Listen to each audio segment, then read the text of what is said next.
October 1, 2012. A 5-year-old girl with cerebral palsy rides her pink bike outside her home in a quiet Welsh town, playing innocently as darkness falls. Her mother calls her in for dinner, but April Jones never comes home. Within hours, what started as every parent's worst nightmare becomes the largest missing person search in UK police history. The man who took her wasn't a stranger. He was someone the family knew, someone they trusted. What Mark Bridger did to little April was so horrific that even hardened detectives wept, and what happened to her body will haunt you forever. You're about to hear how one monster's sexual obsession with children destroyed an innocent life and shattered a close-knit community. This case exposed a predator hiding in plain sight, triggered the largest manhunt in British history, and led to a whole life sentence, meaning the killer will die in prison. But perhaps most heartbreaking of all, April's body was never found. Stay with me because this story proves that evil can lurk behind the most ordinary faces, and that sometimes the most vulnerable among us need our protection most. April Jones was everything beautiful about childhood, innocent, joyful, and full of life despite facing challenges that would test many adults. Born on April 4, 2007, April came into the world with cerebral palsy, a condition that affected her movement and coordination but never dimmed her bright spirit or her determination to live life to the fullest. At 5 years old, April was a beloved fixture in the small Welsh town of Machynlleth, population just 2,000. Everyone knew the little girl with the infectious smile who loved riding her pink bike around the estate where she lived with her parents, Coral and Paul Jones, and her older brother and sister. Despite her physical challenges, April was fiercely independent and determined to do everything other children her age could do. The Jones family had chosen Machynlleth as their home because it represented everything they wanted for their children: safety, community, and the kind of environment where kids could play outside without fear. The town, nestled in the heart of mid-Wales, was the kind of place where neighbors looked out for each other and children could roam freely. It seemed like the perfect place to raise a family, especially a child with special needs who might be more vulnerable in a larger, less caring community. April attended Ysgol Gynradd Machynlleth, the local primary school, where she was loved by teachers and classmates alike. Despite the extra challenges posed by her cerebral palsy, April was determined to participate in everything her school had to offer. Her teachers described her as a happy, determined little girl who never let her disability hold her back from trying new things or making friends. At home, April was the apple of her parents' eye and adored by her siblings. The family was close-knit, supportive, and protective of each other. Paul and Coral had worked hard to create a loving, stable environment where April could thrive despite her challenges. They had taught her to be independent while also being careful, to trust people while also being aware of potential dangers. What the Jones family didn't know was that living in their seemingly safe community was Mark Bridger, a 46-year-old former abattoir worker who had been nurturing increasingly dark fantasies about children. Bridger wasn't a stranger to the family. He was someone they knew from around town, someone who had seemed like just another neighbor trying to get by in their small community. Bridger had a history of odd behavior and troubling relationships, but in a small town where people minded their own business and gave others the benefit of the doubt, his warning signs had been largely overlooked. He had children of his own from previous relationships, which gave him a veneer of respectability and normalcy that helped mask his true nature. What people didn't know about Bridger was that he had developed an obsession with child pornography and violent content involving children. The court later heard that Bridger had a clear interest in child pornography and in child murder cases, spending hours online consuming the most depraved content imaginable. This wasn't casual curiosity, it was a consuming obsession that was warping his perception of children and feeding increasingly violent fantasies. Bridger had also been researching high-profile child murder cases, studying the methods used by other predators and killers. He was particularly interested in cases involving young girls, reading about their abductions, abuse, and murders with the kind of detailed attention that should have been a massive red flag to anyone who observed it. In the months leading up to April's disappearance, Bridger's online activity had become increasingly disturbing. He was accessing illegal images of children being abused and was particularly drawn to content involving very young girls. This wasn't someone who stumbled across illegal content by accident. This was someone who was actively seeking out the most horrific material available and using it to fuel his own twisted fantasies. October 1, 2012, started like any other day for the Jones family. April had been to school, come home for dinner, and was eager to go outside and play with her friends before bedtime. Despite the late hour, her mom had let her stay out and last seen her at 7:15 p.m. riding her pink bike. It was a normal evening in a normal week in what should have been a safe community. April, who suffered from cerebral palsy, had been out playing with a friend on the night of October 1, 2012. The sight of April on her pink bike was familiar to everyone in the neighborhood. She loved that bike and the independence it gave her. Despite her physical challenges, she had learned to ride it well and took great pride in being able to keep up with other children. At around 7:20 p.m., Coral Jones realized it was getting dark and decided it was time for April to come inside. At 7:20 p.m., she left home to find her. When she could not find April, she called for help. What started as a routine parental check quickly escalated into panic when April was nowhere to be found. The pink bike that April loved so much was found abandoned nearby, but there was no sign of the little girl herself. This wasn't like April. She was a responsible child who always came when called, especially as darkness fell. The abandoned bike was the first sign that something terrible had happened to the little girl who had been playing so innocently just minutes before. The young girl, who had cerebral palsy, was reported missing at around 7 p.m. on the evening of Monday, October 1, 2012. News of the schoolgirl's disappearance quickly spread on social networking sites. 30 minutes after she was reported missing, the first police officer arrived at the scene. What followed was unprecedented in British policing history. This was the largest missing person search in UK police history. The scale of the response reflected both the urgency of finding a missing child and the recognition that a 5-year-old with cerebral palsy was particularly vulnerable and unlikely to have wandered far on her own. Within hours of April's disappearance, hundreds of police officers, search and rescue teams, volunteers, and community members were combing every inch of Mackinac and the surrounding countryside. Helicopters equipped with thermal imaging cameras scoured the area from above, while search dogs and their handlers worked through forests, fields, and abandoned buildings looking for any sign of the missing child. The community response was immediate and overwhelming. Neighbors who barely knew each other joined hands to search gardens, outbuildings, and every conceivable hiding place where a small child might be found. The local school was turned into a coordination center, with volunteers organizing search parties and providing food and support for the hundreds of people who had dropped everything to look for April. Social media played a crucial role in spreading word about April's disappearance. Her photo, a beautiful little girl with a bright smile and determined eyes, was shared thousands of times within hours.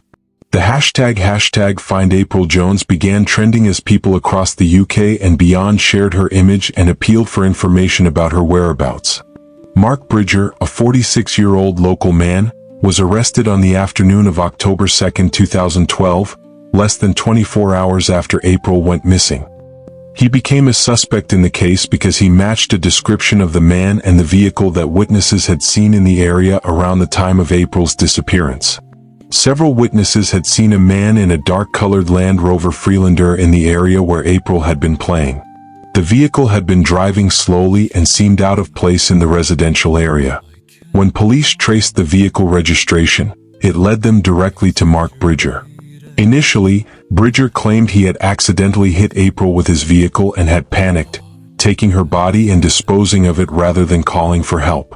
This story might have seemed plausible to some, but investigators quickly realized there was much more to the case than a simple hit-and-run accident. When police searched Bridger's home and computer, they discovered a horrifying collection of child pornography and evidence that he had been planning something like April's abduction for months. This wasn't an accident. It was the culmination of a long-standing obsession with sexually abusing and killing children. The evidence that emerged during the investigation painted a picture of calculated evil that shocked even experienced investigators. At the trial, the jury heard that forensics officers had identified fragments of human bone consistent with a younger individual in the fireplace of Bridger's cottage. Blood in the home was also found to be a DNA match for April Jones. Police theorized after he burned her body he disposed of the ashes and bone fragments around several locations in Machynlleth such as rivers, ditches and forest areas. The implications of this evidence were almost too horrible to contemplate. Bridger had not only murdered a 5-year-old child but had then destroyed her body in an attempt to hide the evidence of his crime.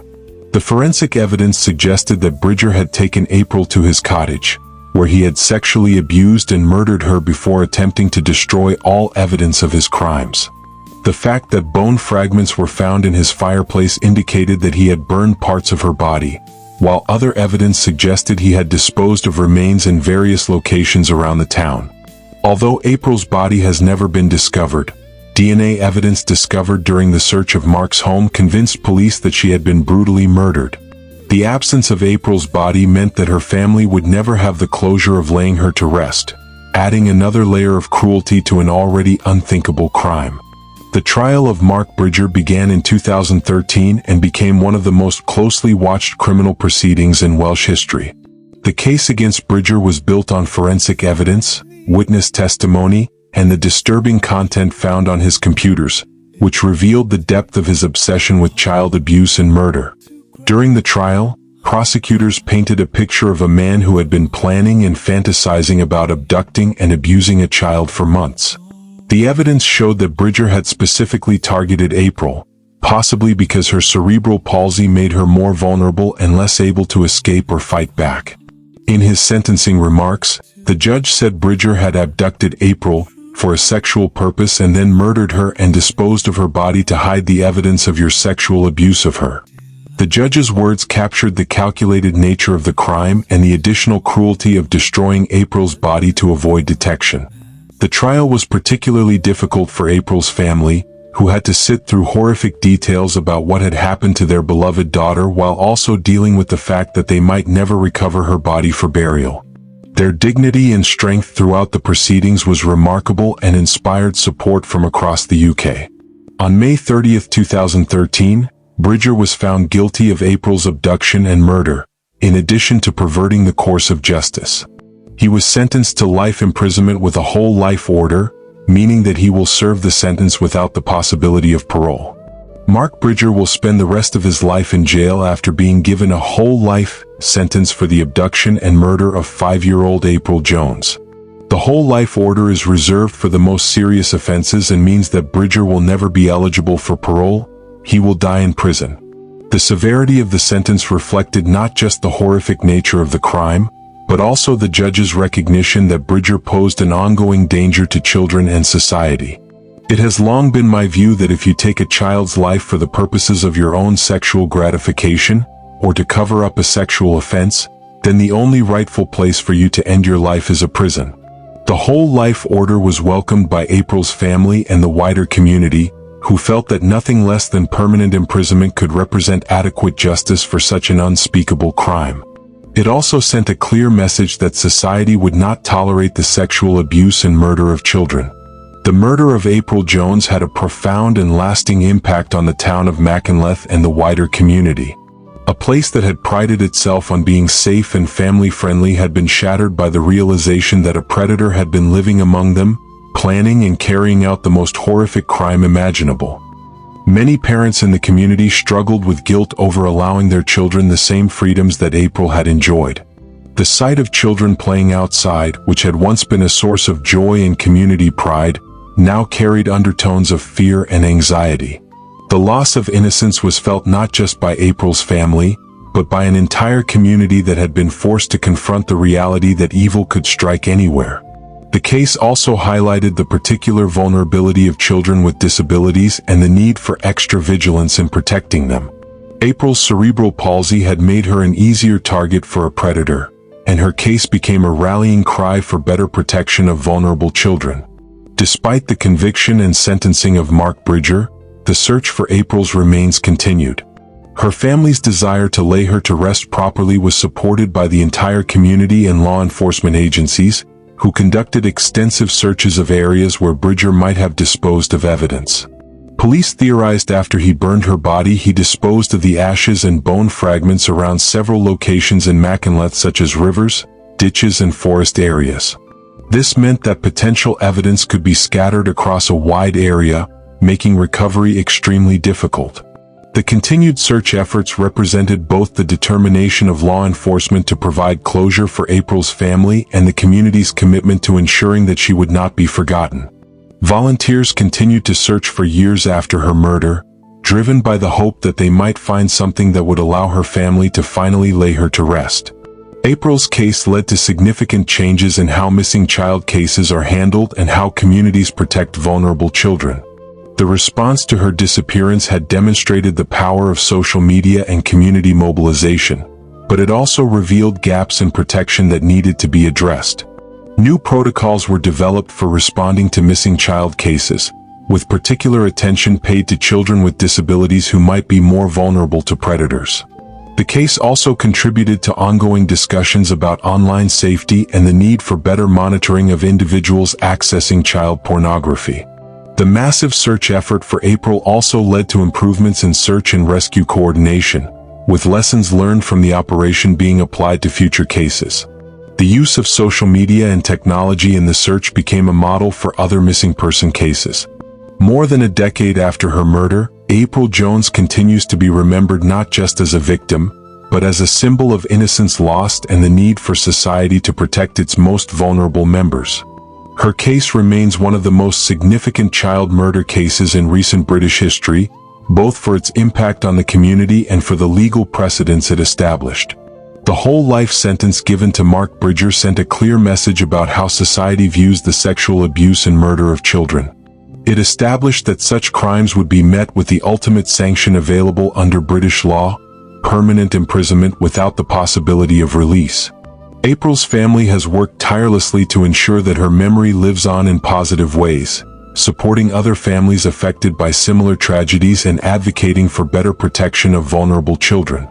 Their strength and dignity in the face of unimaginable loss has inspired many and demonstrated the power of love to survive even the most devastating circumstances. Mark Bridger remains in prison serving his whole life sentence, housed in a high-security facility where he will spend the remainder of his days. The former slaughterhouse worker was given the whole life sentence by trial judge Mr. Justice Griffith Williams after he was convicted by a jury at Mold Crown Court. Reports from prison suggest that Bridger, like many child killers, is despised by other inmates and requires protection from other prisoners who view his crimes as beyond the pale. This isolation is fitting for someone who destroyed so many lives and showed such callous disregard for the suffering he caused. The fact that Bridger will never be released provides some comfort to April's family and the wider community, knowing that he will never again have the opportunity to harm another child. His imprisonment serves not just as punishment for his crimes, but as protection for future potential victims. In the years since her death, April Jones has been remembered through various memorials and tributes that celebrate her life rather than focus solely on the manner of her death. The community of Mackinac has worked to ensure that she is remembered as the bright, determined little girl she was, not just as the victim of a horrific crime. Her pink bike, which became such a poignant symbol during the search for her, has become an enduring image associated with her memory. The sight of that abandoned bike represented every parent's worst nightmare, but it also symbolized April's independence, determination, and joy in simple pleasures. April's case continues to serve as a reminder of the importance of community vigilance and the need to protect vulnerable children. Her story has been told in documentaries, news reports, and true crime programs, ensuring that her memory lives on and that the lessons from her case continue to resonate. The murder of April Jones represents one of the most heartbreaking and impactful child murder cases in modern British history. A 5-year-old girl with cerebral palsy who should have been protected by her community instead became the victim of a predator who had been hiding in plain sight, planning and fantasizing about committing the ultimate crime against innocence. The case demonstrated both the worst of human nature in the form of Mark Bridger's calculated evil, and the best, in the response of a community that dropped everything to search for a missing child and a justice system that ensured her killer would never again see freedom. While April's body was never found, denying her family the closure they desperately sought, her killer was brought to justice and sentenced to spend the rest of his life in prison. The whole life order represents society's ultimate condemnation of his crimes and ensures that he will never again pose a threat to vulnerable children. April Jones will be remembered not just as a victim, but as a symbol of innocence, determination, and the preciousness of childhood. Her case serves as an ongoing reminder of the need to protect society's most vulnerable members and the importance of community vigilance in keeping children safe. The pink bike may never have made it home that October evening, but April's memory lives on in the hearts of those who loved her and in the changes her case brought about to better protect other children. In that way, her short life continues to have meaning and impact, ensuring that her legacy is one of protection and love rather than just tragedy and loss.